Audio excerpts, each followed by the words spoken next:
Good morning, friends.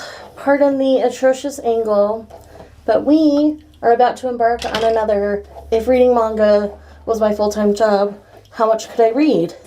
You all really loved the last installment of this one, so I'm very excited to be doing another. I've dragged a friend along on this one, so you'll see her. We're not going to formally sprint, we're just going to kind of be on screen reading together, and we'll kind of pop in and say hey to each other when we have something to say. This one's going to be split over 2 days, so we're going to do a 4-hour block today in the morning, and then we're going to do a 4-hour block in the afternoon tomorrow, just because we have some other obligations today. The Goodreads Choice Awards just dropped, and so there are videos afoot for all of that. But now that I look relatively decent, I'm going to head back to my office and we're going to go ahead and get started.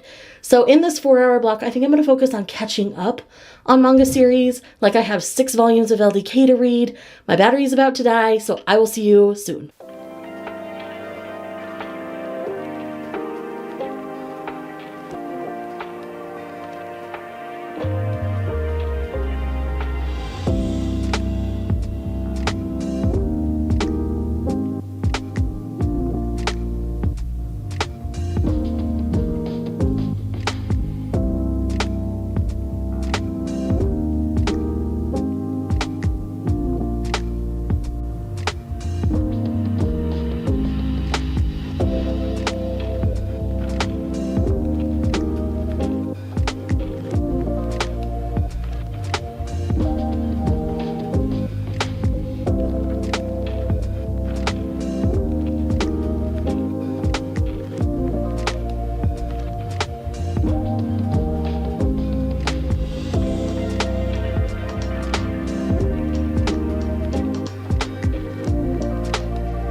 Hello.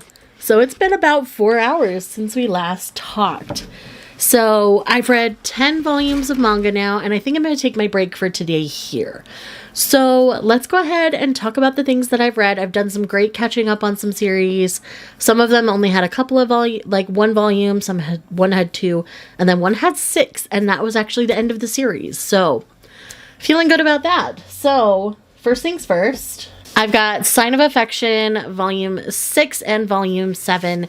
I continue to really love this josei series about this college couple and about, facing adulthood while also having our heroine be deaf. And I really love the way this series is drawn with the sign language and everything. And I really love how these characters truly want to do what's best for each other, and they worry about burdening the other with their desires and their wants in life, and it's why they're going to continue to work out. So I really love the progression of this series. Within these volumes, we're discussing moving in together and some things that you do when you're in an adult relationship. So I'm really fastly loving this series. I mean, I've been a huge fan of it for a long time anyway, but I can't believe it took me this long to read Volume 6, and I'm so glad I had Volume 7 right on hand because it just flowed really well for me. I really love this series with my whole heart and soul, so if you're not reading A Sign of Affection, I highly recommend that you do because it is so, so good. 10 out of 10 recommend forever and always. We'll leave the big chunk for last. Next up, I did read the second volume of Mr. Villain's Day Off. this was really fun. I ended up really enjoying this one.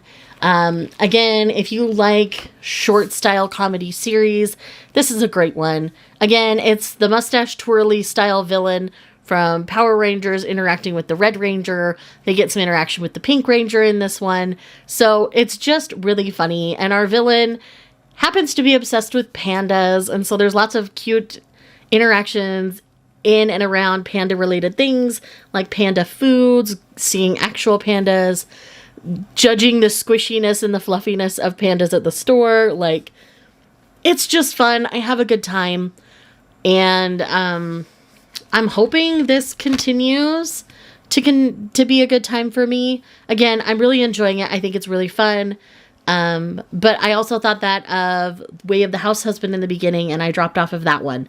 So I have a fear I'm just going to continue to take this one volume at a time and go from there. But for now, I'm really enjoying it, so I will continue.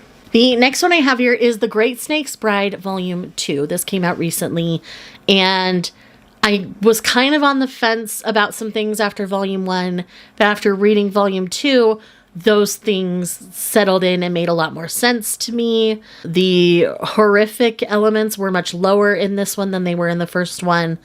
And I really ended up enjoying this particular volume.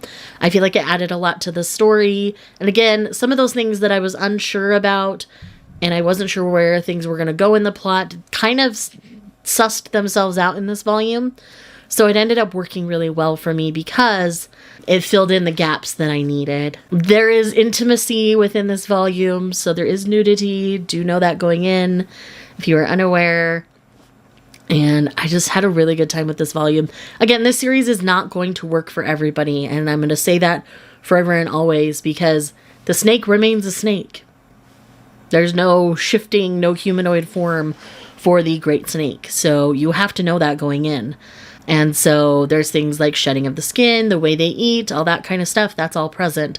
So you just have to be aware that that's there. I continue to enjoy the series and would love to hear more people talking about it, even if it squigs you out. Like, I just want to know where you're at. So if you have read any of The Great Snake's Bride, tell me your thoughts down below. And then last, but certainly not least, obviously, I finished LDK. So it says right here on the last omnibus that it is the final volume. So I've got 19 and 20, 21 and 22, and 23 and 24. This is the final volume. I do think there's a volume of extras that may potentially come out. I'm not 100% sure because there was one in Japan. It went 25 volumes.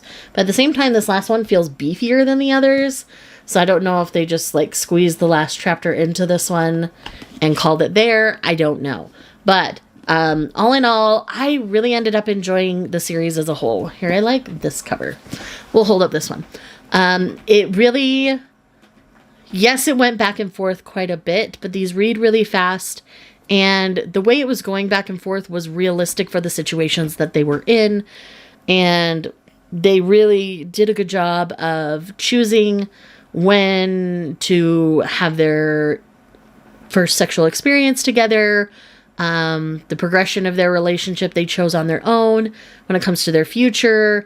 Yes, they were influenced by outside things, but they ultimately ended up deciding for themselves. It ended up working out really well for me. Yes, it's a long series, so not everybody's into it. And it originally started coming out in singles and then it started coming out in omnibuses, but they do leave the spine looking like singles, so I appreciate that. But all in all, LDK is the solid like 4-star shoujo for me, like all the way through.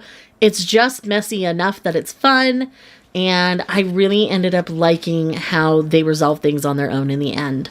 So with that said, that is the first half of this video. I hope you're enjoying seeing what I can get read in a day again, because I'm sure having a good time with it. It feels good to finish and catch up on some series. I think the stint that I'm going to do tomorrow, I'm going to focus on a bunch of volume 1s because I've got quite the stack going right now, and I'd like to kind of read some of those down. So that's kind of where I'm at.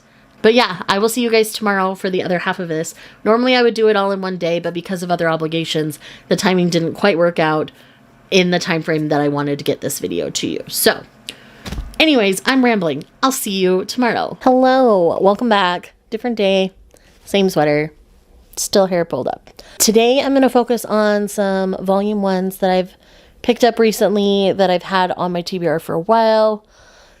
Just things that I'm excited to try out. So that's going to be the focus of this 4-hour block, where the last one was catching up. I'm still going to be working on catching up on more manga series coming up. But for this block, I want to focus on some volume ones because that'll help me determine what I want to continue to pick up in the new year, because I'm trying to like set a budget for myself and some things like that. So it's going to be really interesting, but I am very, very excited. So with that said, I am going to get started. I'm going to start just at the top of the hour, so in 7 minutes, but I wanted to make sure I got this intro filmed before I got distracted because I tend to do that. So let's go ahead and dive into 4 more hours of reading time.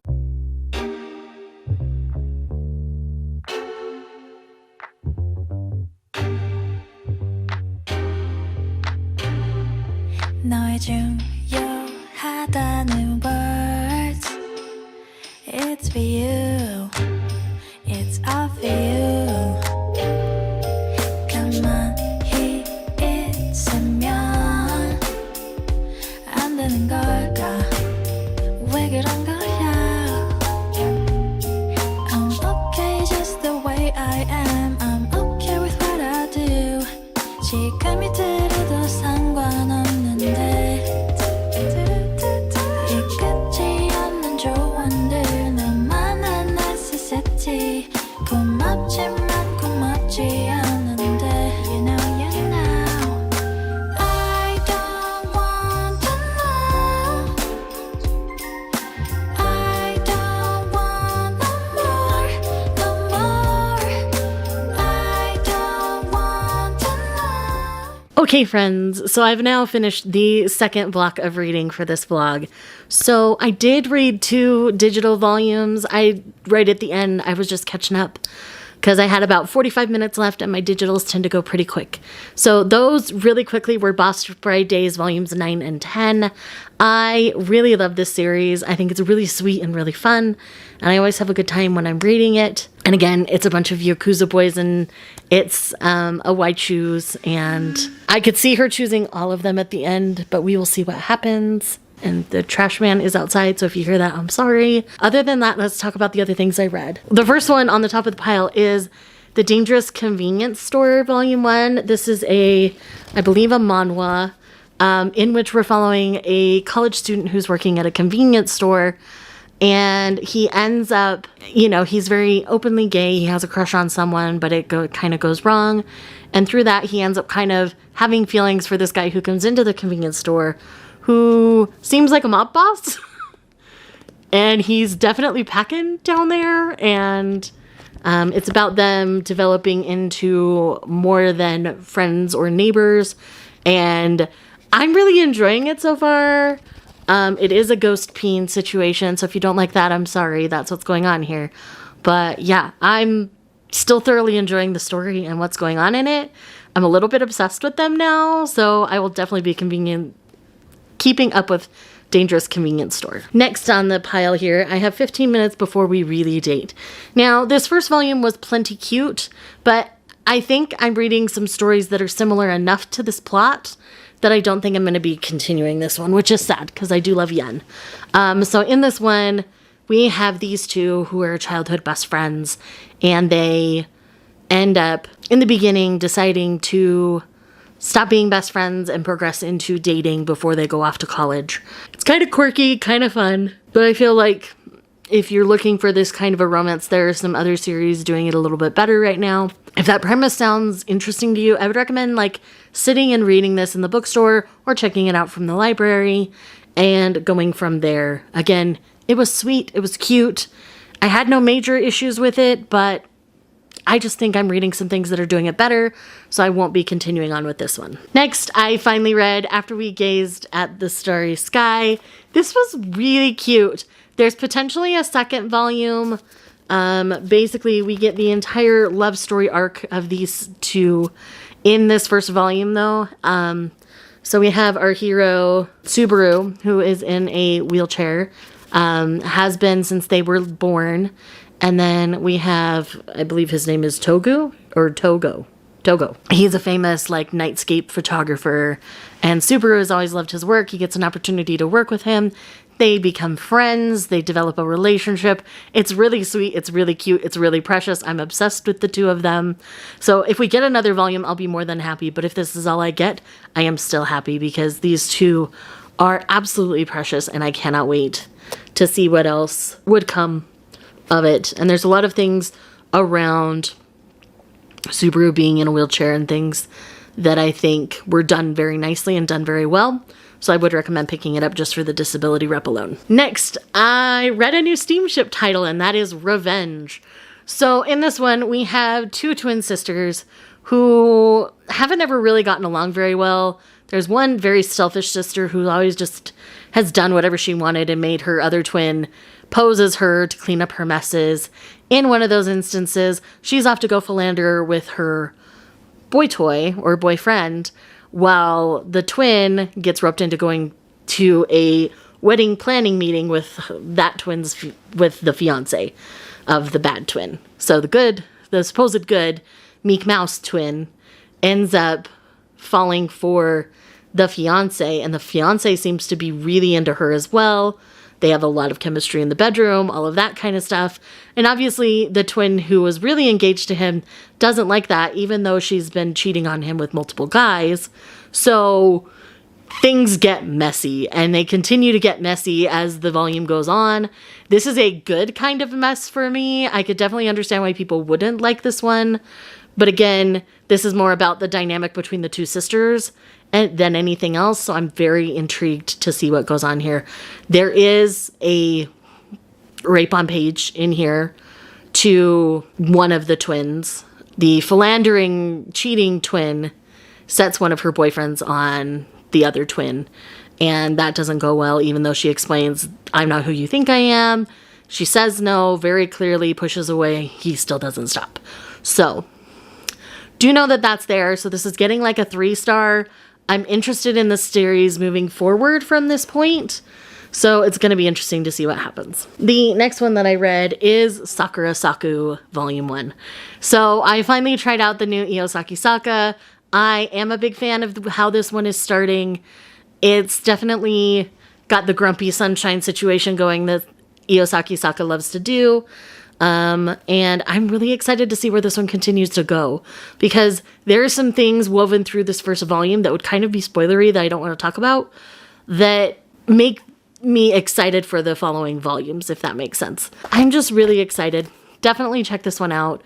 I mean, Iosaki Saka is a shoujo staple mangaka, so I would definitely recommend picking this one up for sure. Okay, I've got 3 more that I've read. So the first one here is 365 Days to the Wedding. So this is a really cute, like, marriage of convenience style story in which we have 2 kind of shy, mousy people at work who end up getting married out of convenience so they don't have to get transferred because they're sending the bachelors first. And so they plot to get married, and yes. So this one is really cute. The guy doesn't want to leave his cat, and she is obsessed with maps. Like, they're both a little quirky and a little weird, a little socially awkward. Our hero seems to have a delay on his responses, and our heroine just doesn't do well with big groups of people.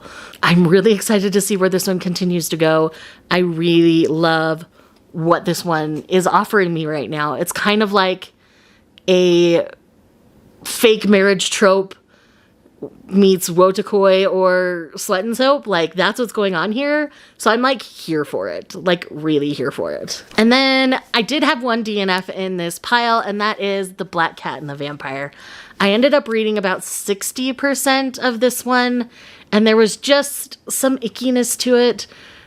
Basically, the vampires have 0 control when they get their vampiric urges, and that didn't feel like it would go well for me. So basically, consent is taken out of the picture for the person that is bitten as well as the person doing the biting. And so I didn't like how that felt. That felt very icky to me. So this one's a pass for me, and I'm really sad about it because I was excited. I like me a good vampire manga, but this was a hard pass. But one that surprised me and I ended up liking more than I thought I would was the red thread. In this one, I do have to caveat that there is a double suicide on page in the first prologue chapter situation. So essentially what happens is these two boys fall in love in one of their lives, and because of the nature of their families and the nature of the time in which they were born, their families did not they didn't approve. They were going to disown them, all these kinds of things. And so the older of the two thinks they're taking responsibility for the situation and commits suicide. Where the younger one, I believe there's just a year difference between them if I remember right, is so distraught that they follow them. And they believe that their red thread of fate is still connected. They were going to continue to search for each other in their next life. And we follow them in their next life for the rest of this volume, as far as I could tell. They get little flashbacks of their past life, but all their lives, these two have been looking for someone. And once they hit college, they find each other. And there's certain things that are the same and certain things that are different. So I'm very excited to see where this one continues to go.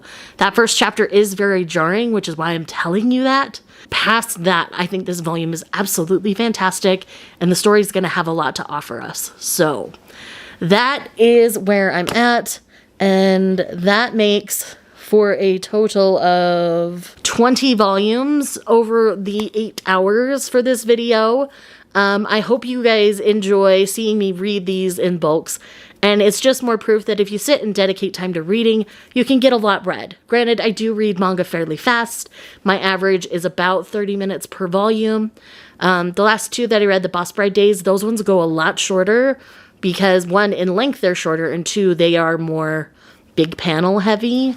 So there isn't as much text and things on those, so they tend to read a little faster for me. With that said, thank you so much for checking out this video. If you're here just because you love me, leave me your favorite red colored emoji for the red thread, and I will see you guys in the next one. Bye. It's been raining for days now, been running like a child. Can't feel the cold, well I'm lost here with you, lost in the woods. Lost as I should.